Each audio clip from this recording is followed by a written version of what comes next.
Sama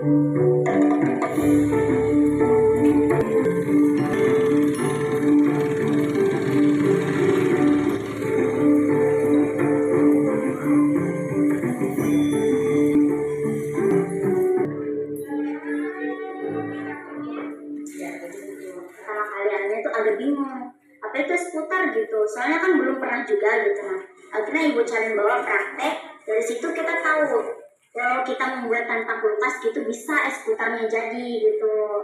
Salah Susahnya tuh satunya ya dengan kalau cara ngaduk bergotong gitu bersama. sambil mereka laki-laki ngaduk, apalagi kalau mereka ngaduk kan sambil kayak DJ gitu. Jadi kadang-kadang bingung juga sama kelakuan teman kita.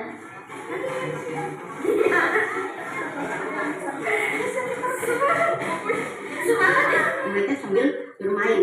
Mereka tidak menyadari kalau mereka sedang belajar, dan melihat dari keterbatasan kami yang jauh dari hidup kota ini, kami mencoba mengeksplor apa sih yang ada dalam potensi di daerah untuk kami manfaatkan sebagai media belajar. Ya bisa kita simpulkan kalau dari pelajaran ibu tuh, dari praktek ibu yang ibu kasih gitu, hal yang kita nggak tahu tuh kita bisa tahu, terus dapat banyak manfaat gitu.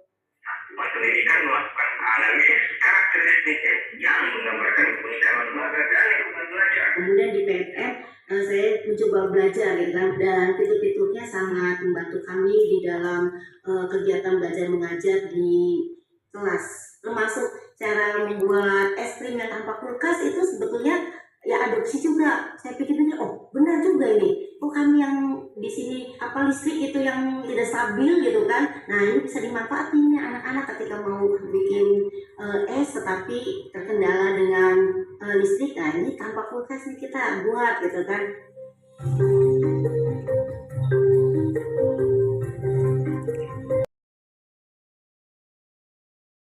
Pribadi pernah mengalami masuk kelas, di kelas kami itu 32, yang saya paling ingat itu adalah siswa yang pintar dan siswa yang kategorinya males. Itu aja yang saya ingat. Yang tengah-tengah tuh ya udah itu reguler bagi saya, udah mau apa namanya atau enggak masalah. Tapi setelah kita terapkan kurikulum Merdeka ini, saya kenal mereka one by one, satu persatu.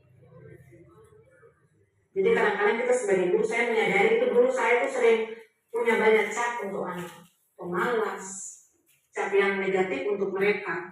Kurikulum ini tuh enaknya kita bisa pendekatan dengan berbagai cara.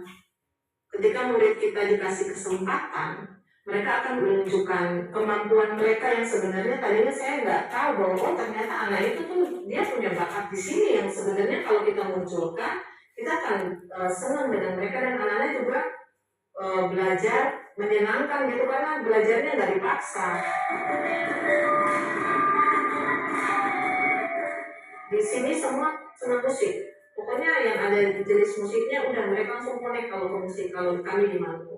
Nah dengan kondisi sekolah menerapkan P5, kami coba angkat tentang budaya ukulele.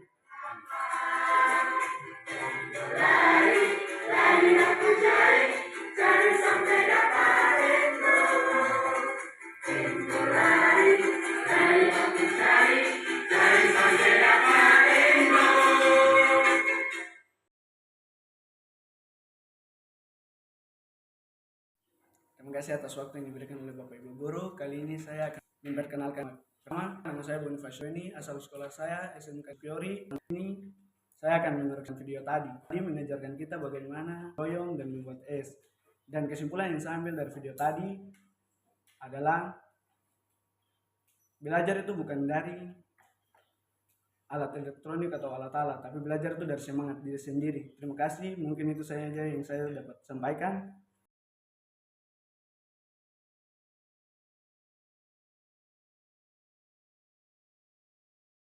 Terharu dan video itu saya melihat kerjasama, bergotong royong, dan mengharapkan satu sama lain. Yang saya ambil dari tayangan video yang baru saja saya nonton itu tentang kebersamaan mereka untuk membuat kekompakan mereka dalam membuat es krim tanpa menggunakan kulkas.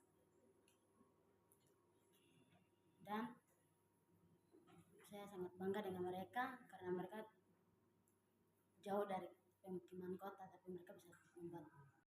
Dari film yang baru ditayang, saya merasa bahwa setelah diterapkan P5 ini, kita bisa saling bertukar pendapat antara siswa dan guru.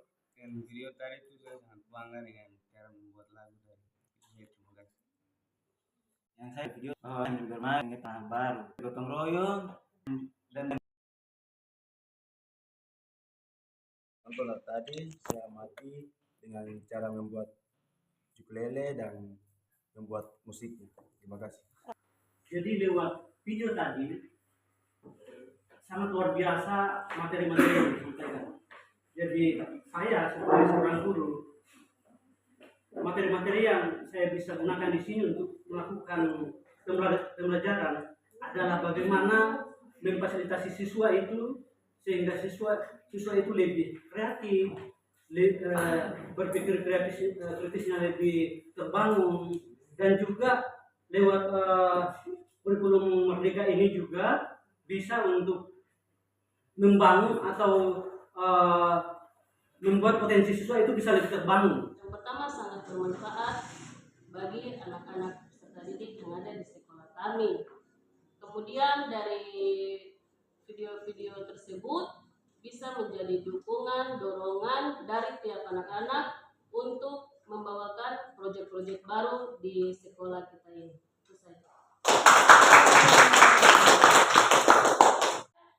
Saya mengambil satu atau beberapa kesimpulan untuk video tadi. Yang pertama, untuk P5 itu sangat-sangat bagus untuk kita di SMK 1 Superior. Kenapa saya bilang bagus?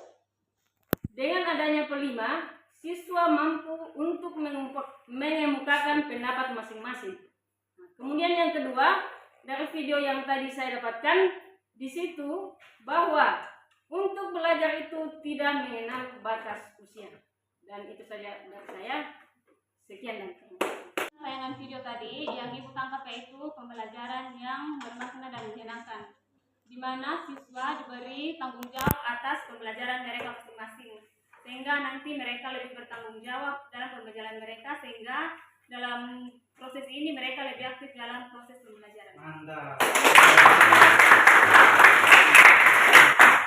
Yang perikanan produktif dari hasil kita lihat tadi film pendidikan bahwa kita diajak kolaborasi dan mengajari anak agar kita dekat dengan kita, maka kita tahu apa yang menjadi kebutuhan dari masing-masing anak. Saat kita tahu kebutuhan dari masing-masing anak, itulah kita bisa mengembangkan bakat, minat, dan prestasi mereka bukan hanya di dunia pendidikan, tapi mereka belajar, siswa bisa lebih mandiri dalam belajar. Terlebih lagi siswa bisa mampu mengapresiasikan apa yang ada dalam diri mereka, sehingga mereka bisa meluangkan sesuatu sesuai dengan minat dan bakat mereka. Terima kasih.